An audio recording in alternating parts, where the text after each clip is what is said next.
I want to thank you all for coming. I appreciate your time. I think what we'd like to do is start with some introductions. Andrea, would you go first?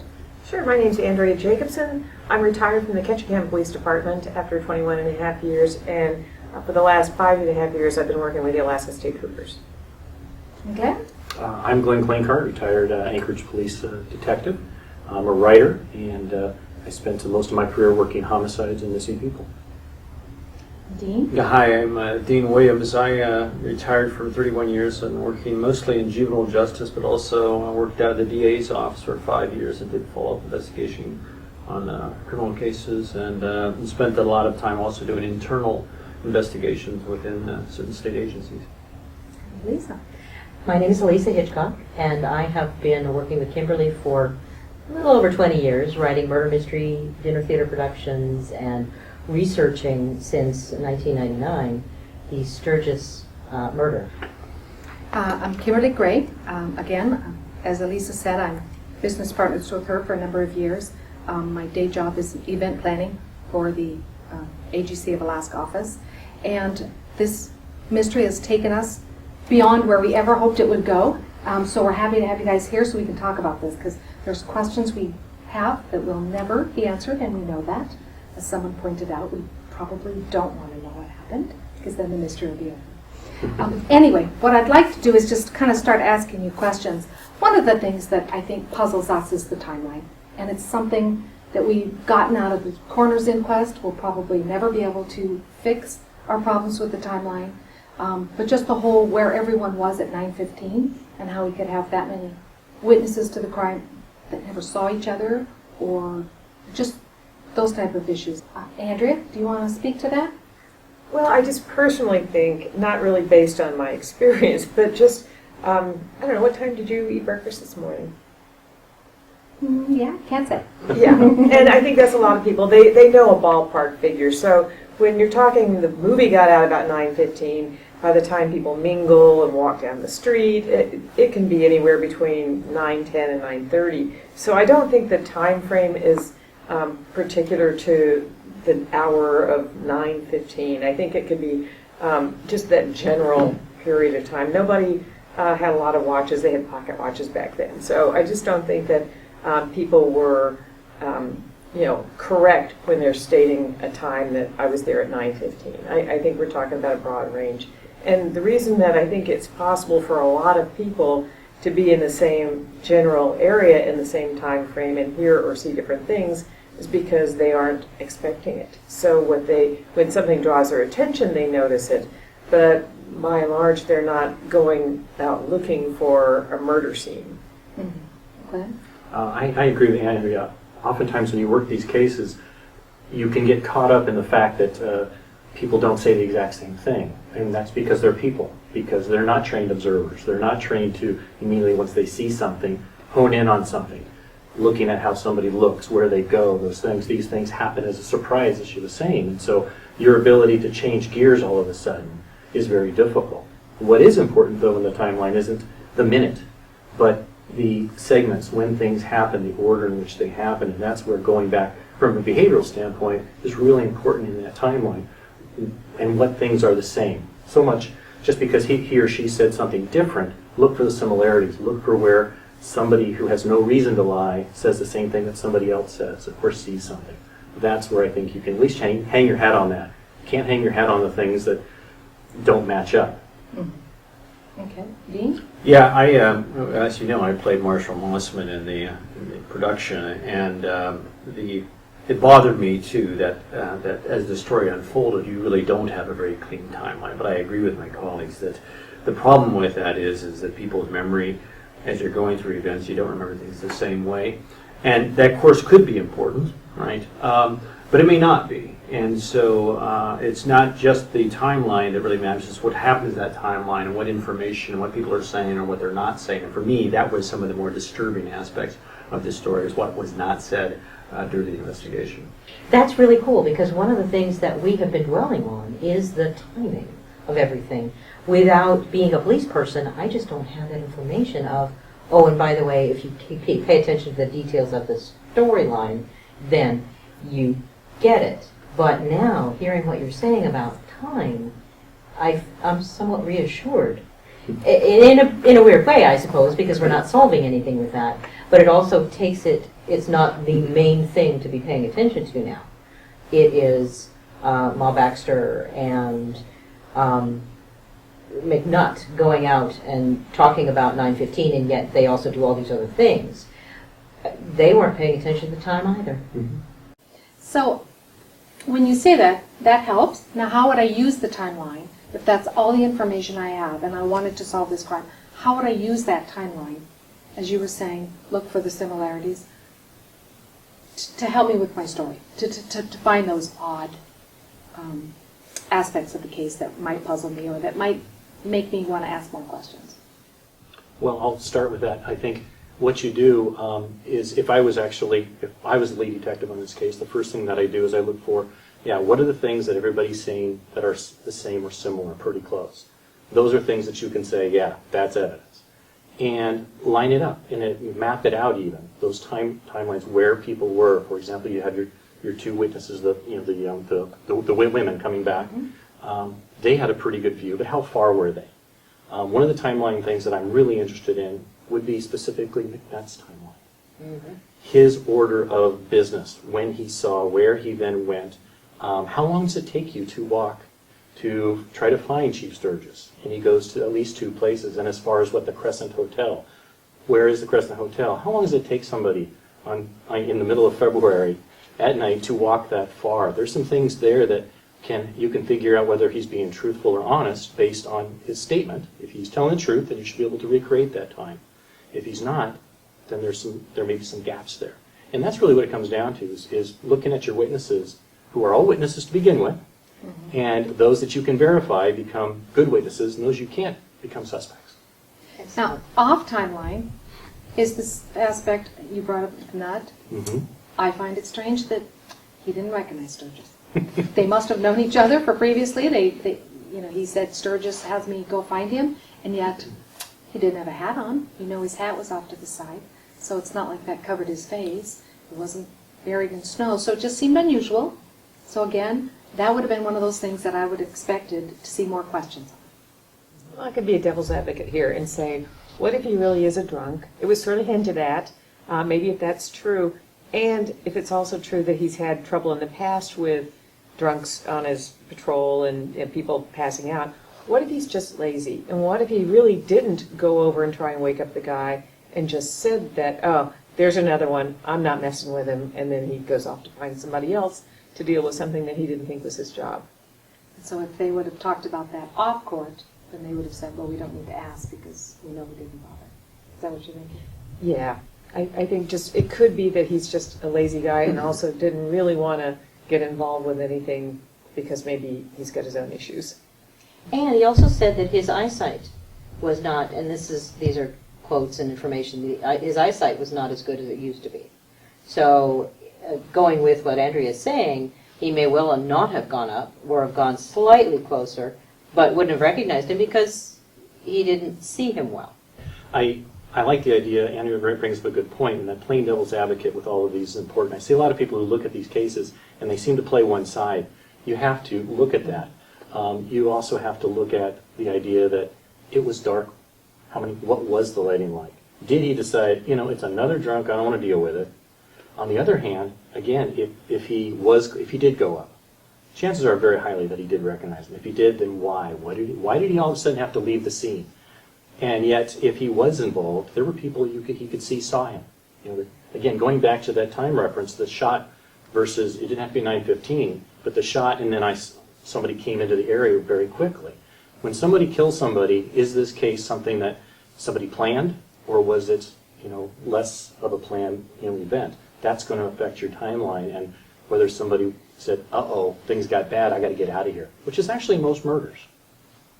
So how important do you think it is that he left the house without his papers, his billy club, and possibly one of his guns? One's missing. I mean, how important to the case do you think that might be?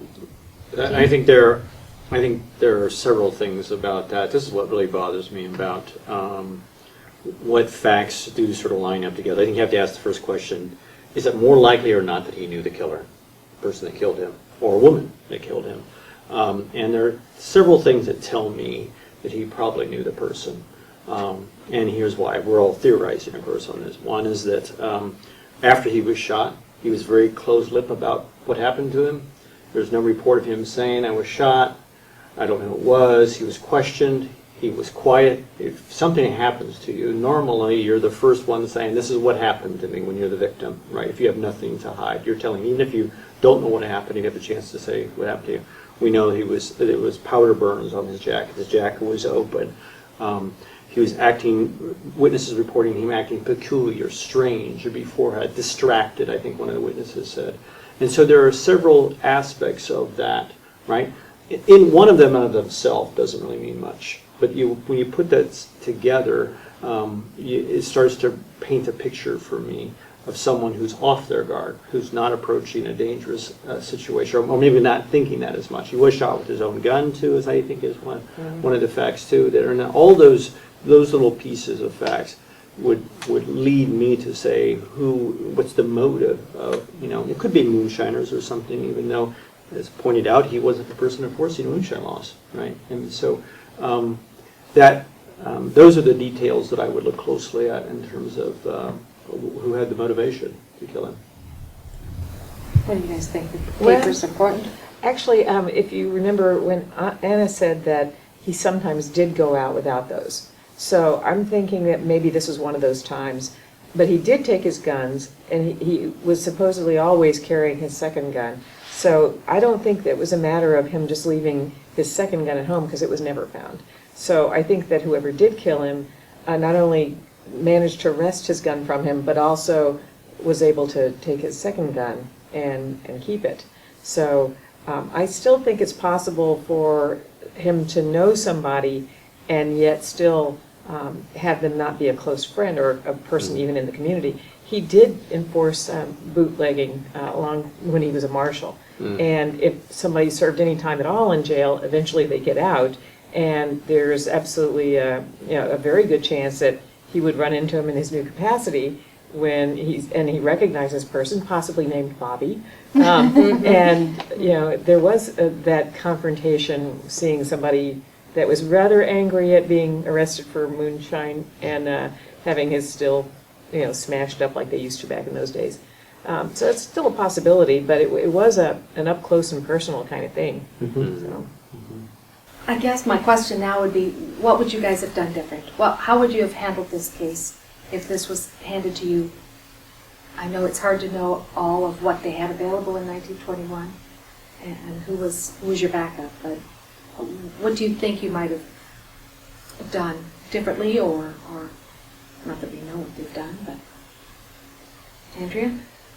Well, I think the first thing I would do is consider the line of work he's in, and it's not like the drugstore guy was murdered. This is a guy that used to put people in jail. So I would look at recently released people that he had arrested, match up anything he could, they could, to find out who's in the town that may have a grudge against him. It's not the kind of, even back then, it wasn't the kind of job that you were the friendly officer who patrolled the streets. It was usually somebody who carried a billy club, somebody who routinely took care of the problems, even when he was a marshal. So I do think it's possible to go back into the records of the jail that were, I think at that time, were operated by the marshals, and see who has recently gotten out, and maybe somebody that particularly didn't like Sturgus. Glenn? I agree. I would also add, my personal favorite technique is about talking to people. As much as I love the CSI, I have yet to really have any cases, except really one, that the entire case revolved around some sort of piece of physical evidence. Usually those things tell you if somebody's lying or telling the truth, but you still have to talk to people. And one of the things that didn't happen back then was the separation and quick interviewing and interrogation of people like McNutt or the witnesses on the scene. These people, to get them locked into a story is what we call it. The idea is that you do it quickly so that they don't have time to talk. Clearly, even from the newspaper records, people were talking immediately. They were sharing stories. And so when somebody says, and they said multiple times, well, the talk is, so I guess that's what I saw. And there's a reason why you don't, that's the exact reason why you don't want that. You don't want that colluding. Even though it's not suspicious in and of itself, it's human nature. So getting people to give you a good detailed record as to what they remember, not maybe minute by minute, so that then when you are looking at all of those different things, is this the same? Is this different? If one of these things is different, that's the next lead. I would say similarly, I haven't ever been responsible for homicide investigations like my friend here, but the reality is when I have looked at other things, you're trying to figure out what's going either internally in an agency or I worked in the DA's office. The most important thing of knowing what someone was going to tell you right out of the gate and what they were going to say in their most unguarded place, and making sure that you could really get that story down and then later compare it with facts that you may not even know what that's about, but really lock somebody into what their version of the facts are. And then out of that, you start to get a picture of who's more credible to you, who's less credible, and that can take you in different places that you didn't know when you first started that journey.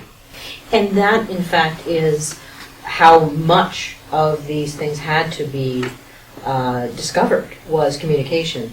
Because forensically, back then, in 1921, fingerprinting was just coming into its own in London. It wasn't even in America yet. We did some research to find out what forensically was available. There really wasn't much. And so communication and pulling people apart, they may not have thought of that, which would have been perfect. Because yes, like you say, the entire community knew what was going on within the first 12 hours of the whole event. And therefore, it does get colored. And it is difficult when you're interviewing people, especially in a small town, when you know everybody and you know them on a first name basis, having those techniques to be able to get them to elicit the information as opposed to, well, I know you're a good guy. Yeah, that sounds good. We'll go on and go talk to somebody else. And being fair with being what we call a neutral, objective fact finder, that can be very difficult when you're dealing with people that you work closely with. It was a very small community then. Yeah. How many people were there in Anchorage? 2,000. I was going to say It was very small. 2,500. Yeah. Everybody knew everybody. Except for the 150 chichacos that were coming into town the day before. They were put up in other people's homes. They were not known. So that's a piece. But how do you communicate with them? How do you interview them if you don't know who they are? Well, and one thing they talked about even in the paper, who's coming to the hotel, who's coming to which hotel, So that was kind of interesting. And sometimes they'd list everybody that was on the ships. All right, one of the things we noticed next is that the next police chief is a carpenter. What kind of obstacles must he have come into being a carpenter, and now he's thrust into this? Because one of his first duties was to, I don't think it was arrest, but deal with the people who carried guns in the streets. What kind of backup did he have? I mean, what kind of chance did he have to do a good job when he's been a carpenter for years? Well, you're not going to find a lot of people with a lot of law enforcement experience out of 2,000 people. So I don't think that that's necessarily unusual. And back in those times when people hunted, people had to take care of their own problems, the proliferation of guns it's not surprising. And so I think we can see that even from today. But I don't know that it would be the kind of thing that would stop someone from doing a good job just because they didn't have a background in it.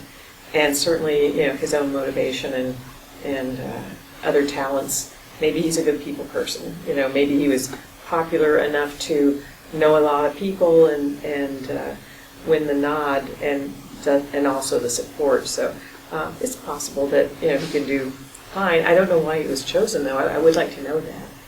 I think he applied. He applied. He applied before for the original when Sturgus was chosen, but Sturgus was chosen. I believe that maybe it was an attempt by the council, who selected him, to tone down the legal and the law force aspect of it, that particular position, because maybe they assumed that he was killed because he was doing too much work as a police officer. Maybe he did break down a still too many and someone got out of jail and killed him. Maybe they assumed that with a carpenter they wouldn't have that issue. Or they could control him better. As you can tell, I'm maybe not a huge fan of the town council. I am suspicious of some of their personalities and aspects and connections, as you can hear in my voice and my thoughts. Well, I think you have every right to be suspicious. I mean, anytime you're making law enforcement decisions on a political basis, that there's always room for suspiciousness there. Who knows who. Were there 3 or 4 people who originally applied for the chief of police?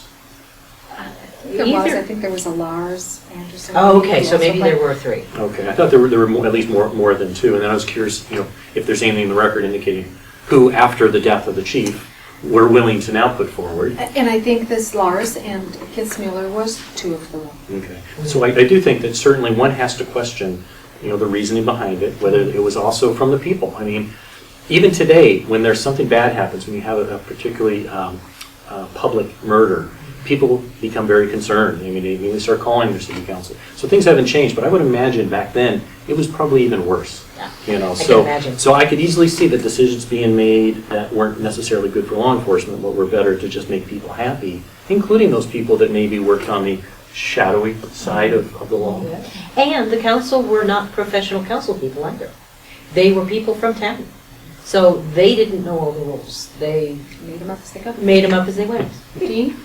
I think it goes to the question of how hard do we really want to solve this murder? How invested were people in really trying to solve this murder? And under the best sky, that can be difficult, right? Even when everyone's uniquely interested in solving a mystery or a murder. But with all the questions you just talked about, that's another layer of why there certainly is a doubt about people after they were coming afterwards and why the murder was committed in the first place. The first chief of police, right? There should have been, you would thought there's been embracing, hey, we're for the city, here's the guy going to help keep order, and somebody has different thoughts. And even the way the whole investigation, we know that it was far from ideal. And that could have been bumbling. It could have been people incompetence and not knowing how to, do law enforcement, certainly. But it's certainly there's a number of factors there that it might have been more than that, and that's what makes this all the more murkier in many ways. And being so far in the past. Right. Well, and I think the interesting thing to note is the 3rd police chief, now Kitzmüller was a couple of years on the job, and then the 3rd police chief was, I believe, law enforcement out of Cordova, and the council agreed to pay $50 extra a month, so they were paying $250, and they hired him. Now, the whole council wasn't approving of that because they thought that was a little too much extra money, but they did make that decision. Unfortunately, he was killed on the job about a month later. Well, that just speaks to the town itself. It was hard pretty time. wild. They had a lot of kind of issues, and one of the things that makes me still lean in the direction of moonshiners is the fact that although Alaska law today doesn't even require motive as it's not an element of the crime, people want to know. People want to see that there's a connection of why this person killed another person. And so we always look for motive, even though it isn't a requirement that we look for it. And a lot of times I can't even see with McNutt that he had a motive. Most of the time when you think of a crime of passion, there's still an underlying event that caused an explosion that would cause that. But if these are just normal people that interact in a small town of 2,000 people, there would be a more obvious motive that someone would speculate about, and I didn't really hear that in the interviews. Nobody really threw out the fact that, well, he was having an affair, or, well, there's, these people in town that he's always had an issue with. And it just seemed to be absent from that conversation. So I'm leaning more towards the outsiders, the people that were transient. It mentioned there were a lot of transients. Even the people that coming through town. He was a police officer in another state.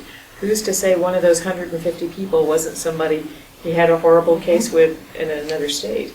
And there's still the missing gun. And so I still think maybe somebody that came in from far away took the gun and left with it, and that's why nobody's been able to find anyone. Well, and as soon as she said that, I solved the crime. Here's what happened. McNutt was actually robbing the drugstore. He came out the back. Sturgus caught him. They scuffled, he shot him, and he made up that silly story. I know we're running out of time, so I think the one question that everybody seems to ask at this juncture is, who do you think might have done this? With just the information we have available, because, boy, we could go on looking for additional information for months. Andrea? Bobby the Moonshiner. Arrested by Sturgis on a previous occasion when he was a marshal. Ran into him after his release from jail. Why not? My prime suspect has to be McNutt. If it wasn't somebody else who hasn't shown up in that other list, he's got some explaining to do.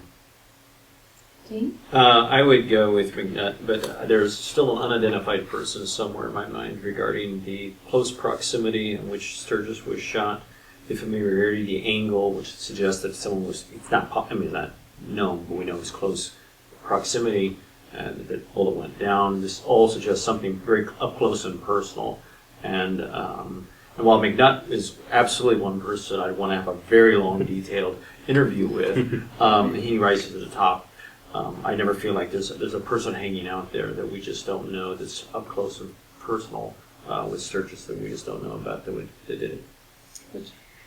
My thoughts, and I alluded to it already, but the town council, and it may well have been an individual, but in some ways, I think that it may have been more than one because it didn't go any further. Yes, the investigation did happen in a roughshod way, or at least as far as we can tell, but I think the town council probably had something to do with it.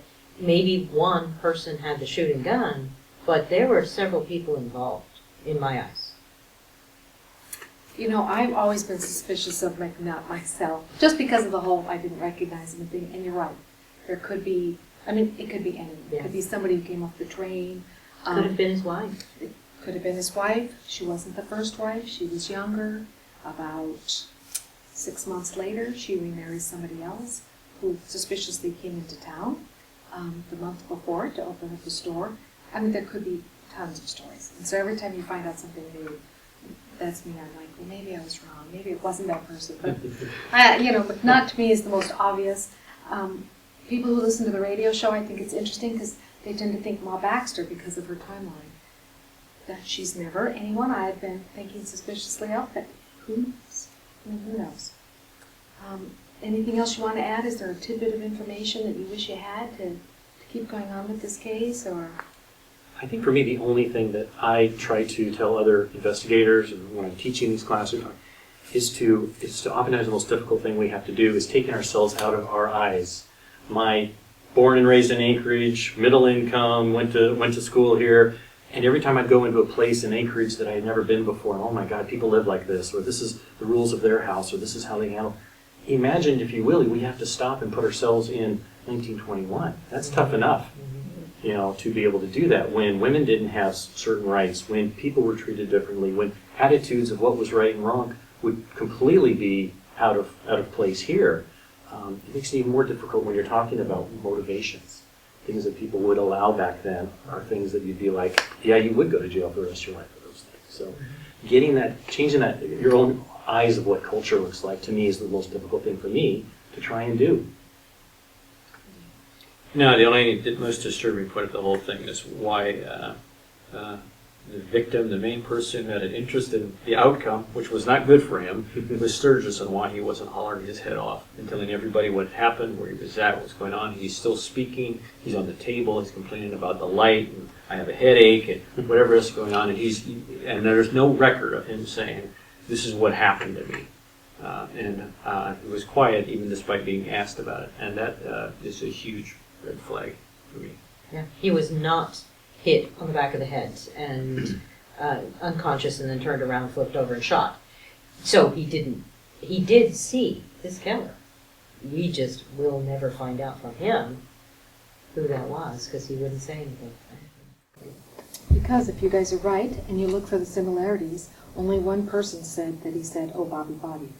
And so is that something he made up to throw us, there's a number of reasons. And it's still difficult when a body is dying. It's going through those death throes.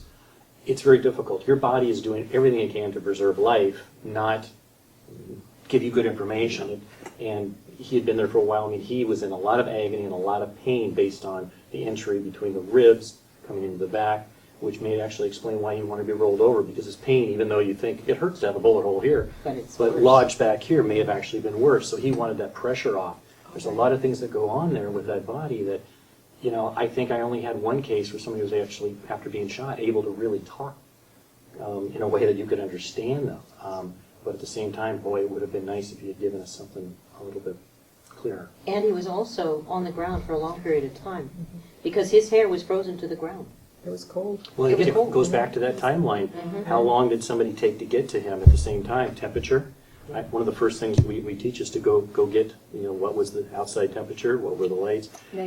A negative. That's pretty darn And cold. the moon Yeah. was a quarter moon or less, I believe. No, I think it was almost full. Was In it? 2 days, it was a full. That's right. Wow. That's right. I got that Yeah, backwards. so all those little So, things can make a big light-wise- difference when it comes to the heat of a body, how long you've been there. You know, a head it tends to be very, very warm, but then again, hair, as it, you know, something cools and there's any movement, that tends to freeze and clump. You know, yeah, there's a lot of things there, but you're asking the right questions. Cool. Thank you for coming. We really appreciate it. Thanks for having us. Thank you.